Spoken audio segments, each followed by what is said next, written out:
This is Adventist World Radio, the voice of hope. Welcome to yet another episode of New Life program. Today, we're looking at land animals created from the Bible in living sound. Later on, we'll be joined by Pastor Kigundu Ndwiga on the Bible segment. Join us and let us learn together. Starting us off is a song, Since Jesus Came Into My Heart, by Gracious Singers. Stay tuned and be blessed. What a wonderful change in my life has been wrought since Jesus came into my heart. I have light in my soul for which long I have sought since Jesus came into my heart. Since Jesus came into my heart. Since Jesus came into my heart.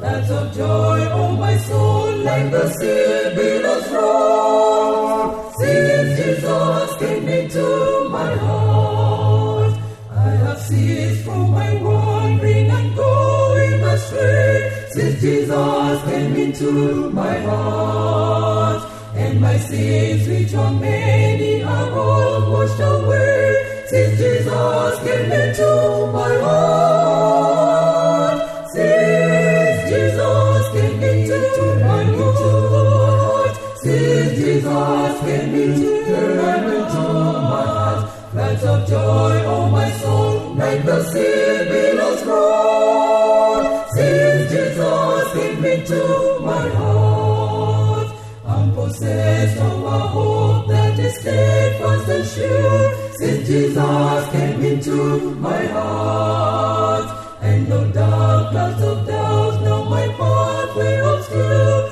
Since Jesus came into my heart, since Jesus came into my heart, since Jesus came into my heart, lights of joy, oh my soul, like the sea billows roar. Since Jesus came into my heart, there is a light in the valley of death now for me.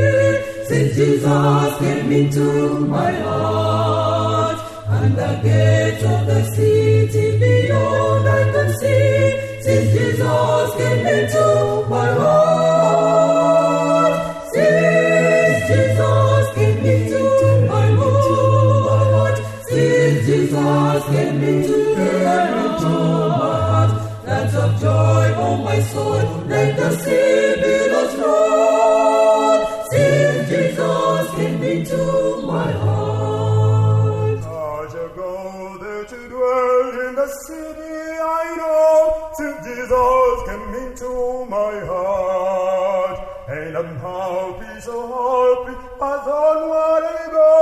Since Jesus came into my heart. since Jesus came into my heart, since Jesus came into my heart, that's of joy, oh my soul, like the sea billows roar. Since Jesus came into my heart. It is now time for the Bible story from the Bible in living sound, and we're looking at land animals created.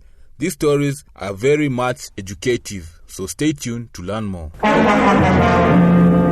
And God said, Let the earth bring forth the living creature after his kind, cattle and creeping things, and beasts of the earth after his kind.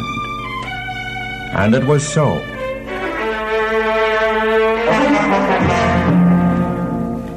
Ah, children, what a tremendous thing God accomplished that day. They tell us that there have existed and now exist some 2 million different kinds of animals. I wonder if anyone can name all the different kinds. No, but we can tell a number of things that might help understand the important place animals occupy in the scheme of creation. Listen. Animals range in size from the microscopic, single-celled protozoa to large creatures such as the giraffe and elephant. All land animals are dependent, directly or indirectly, on plants. Some animals are called herbivorous because they feed only on plants. And although it was not in God's original plan, there are now animals who are carnivorous, preying on other animals for their food. Cows are a good example of herbivorous animals. The strongest animal, the elephant, is herbivorous. Lions are a good example of the carnivorous kind. A third type lives on both plants and meat.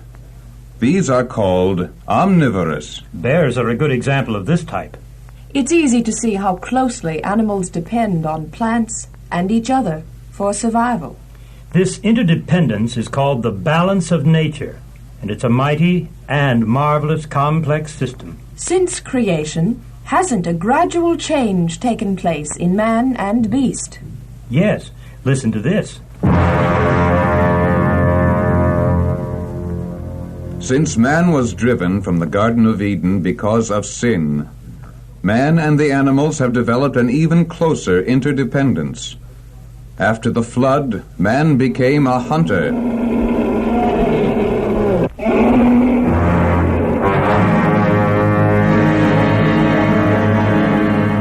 Then man became a shepherd. Man domesticated the sheep and made friends with dogs to help him manage his flocks of sheep.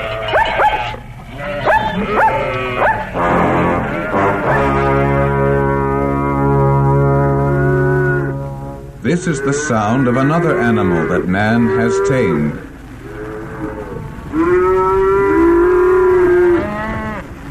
The cow became a very useful animal. From cattle we get beef and milk for our children, butter and cheese, to say nothing of tallow for candles, and hides for leather shoes, belts, straps, and harnesses.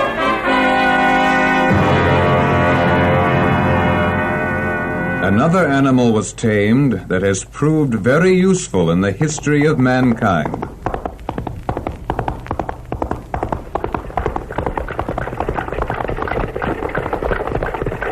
The first sound was galloping horses, but the last sound, what was that?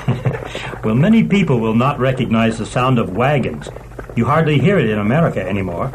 But in other parts of the world, horses still help farmers plow their fields and pull their carts and wagons. Until the invention of the steam and gasoline engines and the electric motor, man's well-being depended to a very large extent on animal power. We still use the term horsepower. Horses, camels, llamas, elephants, yaks, reindeer, water buffalo, oxen, donkeys. What could man, with his limited strength, do without them? And God said, Let the earth bring forth creeping things and beasts of the earth after his kind. and it was so.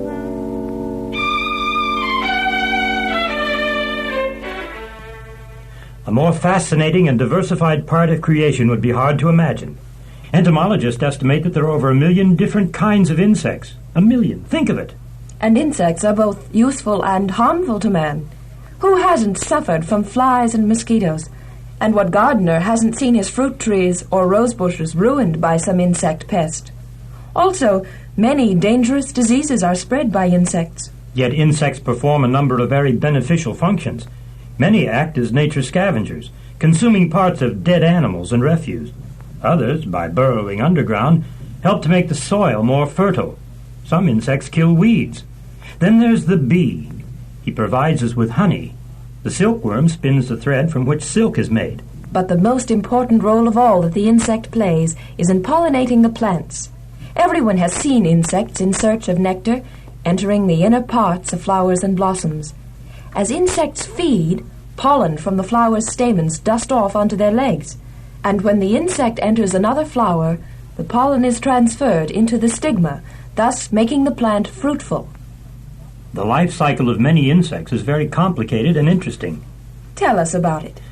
Well, beginning with an egg, laid in some suitable host, usually a plant or the soil, the insect develops into a worm or caterpillar. This, after a time, forms into a pupa or cocoon in which the growing creature remains until it is ready to break the hull and emerge as a full-fledged insect. And God caused all these things to come into existence on that sixth sixth day. Yes, and more too. Much more. But before we get into that second part of the sixth day of creation, I think it would be well to stop for a moment and think. Really think about the vast extent of God's creation.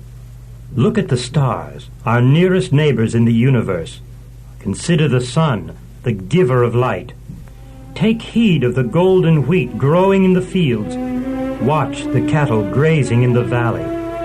Hear the song of the birds and the chirping of insects. Gaze out over the sea, so full of living creatures. Swim in the blue waters of a lake or lazily flowing stream, bringing exuberant recreation. Climb to the top of yonder mountain.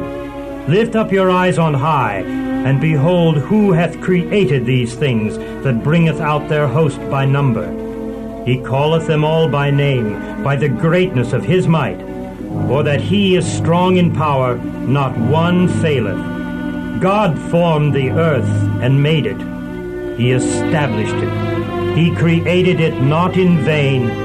He formed it to be inhabited. Be thankful. Never cease to wonder. Always praise God for the wonderful world He created for our benefit in the beginning. We have come to the end of our first segment from the Bible story. If you wish to comment or contribute to this program, write to us. Our postal address is Adventist World Radio, 42276, code 00100, Nairobi, Kenya, or through our email address awrnairobi@eku.adventist.org. We're taking a short break with this song, Sweet Hour of Prayer, by Gracious Singers. Stay tuned. Sweet hour of prayer, that calls me from a world of care, and bids me at my Father's throne, make all my wants and wishes known. In seasons of distress and grief, my soul has often found relief, and oft escaped the tempter's snare by thy return, sweet hour of prayer.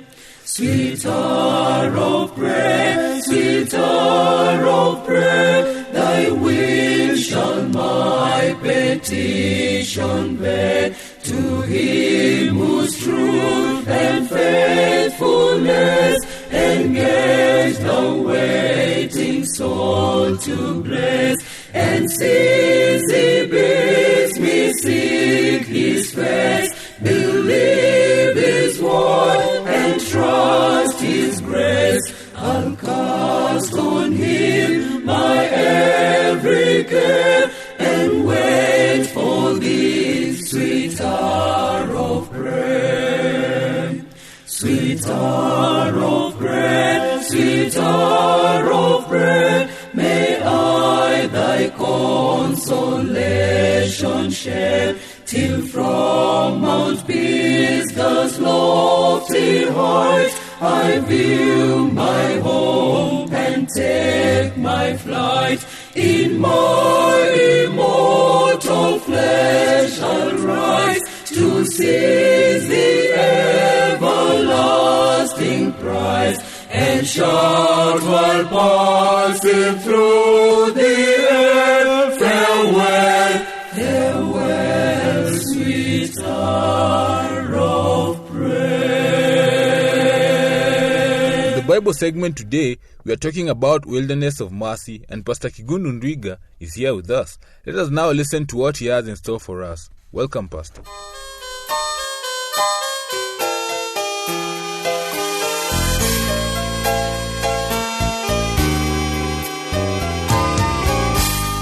Dear listener, I want to welcome you to our exciting biblical stewardship series. I want us to talk about the wilderness of mercy. And I want us to look at the story of Jonah. See, the story of Jonah plowed new thought patterns into the theological landscape of Judaism. Jonah drops into history in the midst of a people who differentiated themselves from the world, whose pride appropriated the goodness of God for themselves, and whose prejudice locked others outside the circle of their concern. The story of Jonah shatters the narrowness and the superiority of anyone or of any group who dare think that he or it alone enjoys God's favor. The story of Jonah is meant to crush pride and crumble prejudice. Scholars and non-scholars have spent long hours persuading other scholars and non-scholars that the story of Jonah is actual history, or that it is a parable or an allegory. It is possible, dear listener, to devote so much time persuading people to swallow the fish story that we fail to catch the great spiritual drama that unfolds. So, who was Jonah? Jonah was a worshipper of the Creator.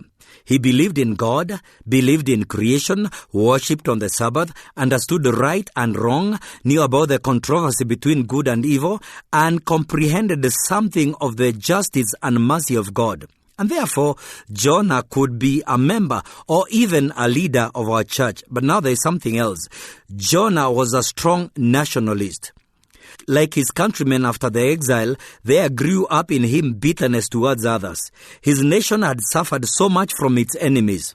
There was no room in his heart or the nation's heart for forgiveness or civility towards others. Humanity had been squeezed into two groups, them and us. Nineveh, capital of Assyria, represented Israel's most bitter enemy. Now, the other thing about Jonah is that Jonah was a proud denominationalist. He could fit right with the Seventh-day Adventists, who also consider themselves as the called people. Like many of us, Jonah believed God reserved special blessings for his group, and that somehow the virtue of being called carried with it a subtle sense of superiority. Jonah deliberately disobeyed God. Now, this indeed is a strong feature of the story. A worshipper of God deliberately disobeyed. Some may feel Jonah was timid and that his fear of Ninevites propelled him towards Tarshish. Consider his amazing courage when on board the ship he told the sailors to toss him overboard. When he finally got to Nineveh, there was boldness and determination in his preaching. No, he was not a coward. Then why did he disobey God? Jonah was in conflict with God. Jonah's worship of God brought him to an intellectual understanding of what God was like. He knew God was gracious, but he did not wish for God to be gracious to his enemies. His intellectual theology had not been assimilated into his emotional life. He worshipped God, he knew God, but he wanted God's character to be changed. He was exposed to God's searching judgments, and his littleness, his sin, his prejudices and hypocrisies stood revealed for what they were. Yet in God's presence, he would have been a changed man. In God's presence, his prides and his hatreds could have been transcended. In God's presence, he would have found inner healing. Now, the ultimate absurdity of Jonah's conflict with God is revealed in the closing scenes of this story. Jonah had pity on a vine that grows up one day and dies the next. But he did not want God to have pity on a city of 1 million Gentiles. Jonah was self-centered. Now, self-centeredness, as you'll agree, is a universal tendency. Our main preoccupation is with ourselves. When any new idea or suggestion comes along, our first reaction is, how does this affect me, my position, my future? So it is not surprising that Jonah was embarrassed and angry about the failure of his preaching. It is not surprising that Jonah's emotional state was determined by his physical comfort, that is shade, or discomfort, the blazing sunlight. So what did Jonah discover about himself and about God? Well, we really don't know what happened to Jonah. Did he ever preach another sermon? What effect did Nineveh's sojourn have on him? I would like to think that Jonah learned a lot in the moment. Well, Jonah learned 6 things. Number 1, you can run from God, but you cannot hide. God is infinitely gracious. You can spurn him repeatedly, yet he entreats with tears. O Jerusalem, Jerusalem, you who kill the prophets and stone those sent to you, how often have I longed to gather your children together as a hen gathers her chicks under her wings, but you are not willing. Matthew 23 verse 37. There is a great revelation of God's character here. Not only would he save Nineveh, but he would also save Jonah. Lesson number 2, God focuses on the world. The church is not the focus of God's attention and concern. The world is. The scripture describes how precious the church is in God's eyes. But let's not let such statements suggest that God somehow has only secondary regard for the rest of the world. Lesson number 3, how to deliver a judgment message. I expect Jonah never again spoke in thunderous tones about the destructive power of God. He now spoke with tears in his voice. He realized that God's judgment messages are meant as entreaties of the most urgent kind, not denouncement of the most violent kind. Imagine going to the doctor who finds some serious condition in your body. And the doctor exclaims amid the joy of discovery, in 6 weeks you are going to die. The doctor I go to had better say it differently. A judgment message from God is very tender because it arises out of the pain and the longing of his heart. We who have been entrusted with that message need to speak in softer tones. Lesson number 4, you cannot depersonalize humanity. Jonah could not see individuals. He saw groups and masses. He saw us and them. He branded them with a label of justifying his thinking. Those who lived in Nineveh were not people but Gentiles. They were heathen. How easy it is to classify people into groups and therefore rob them of their humanity. When you can train yourself to look at groups, you are spared the obligation of seeing people with compassion. It is easy to listen to a mission appeal for a school or a hospital or toss $1 into a plate. It is different to know a boy called Emu whose only apparent hope for an education is dependent on you. Life is so much easier when you don't have to see people as individuals. Is there a hint of rebuke in God's word to Jonah?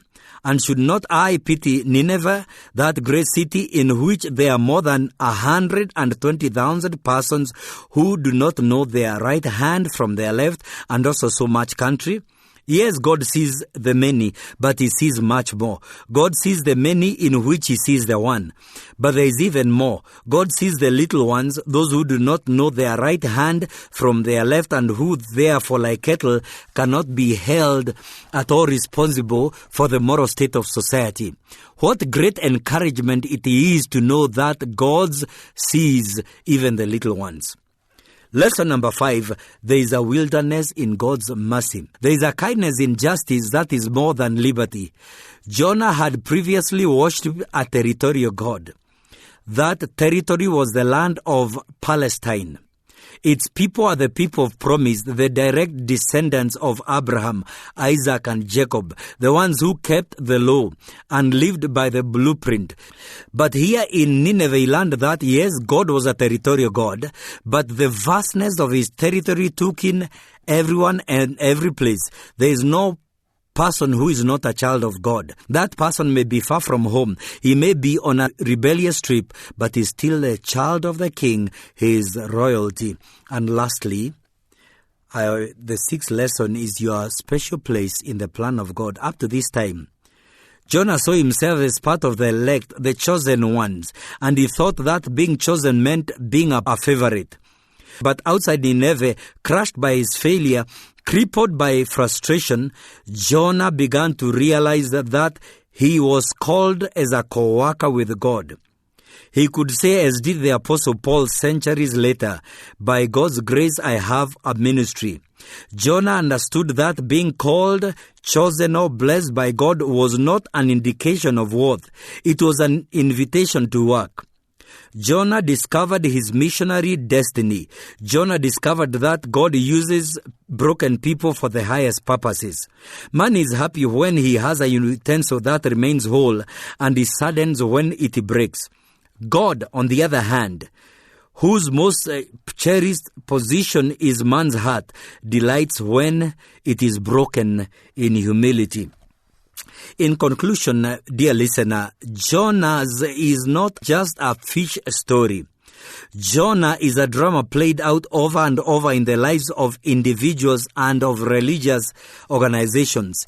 In this drama, we are confronted with our littleness and narrowness, our preoccupation with ourselves. In this drama, we are challenged by a great God to see Him anew, to break out of the shell of our little existence, to catch a vision of the purposes and the plans of God, and to rediscover the missionary destiny of His people. May we embrace the wilderness of mercy today.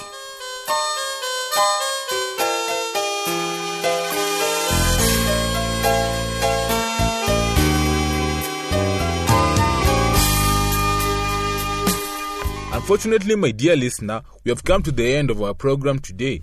Hope you have been blessed by the songs and also our programs. For comments, contributions, or suggestions, write to us. Our postal address is Adventist World Radio, 42276, code 00100, Nairobi, Kenya. Or you can write to us on our email address awrnairobi@eku.adventist.org.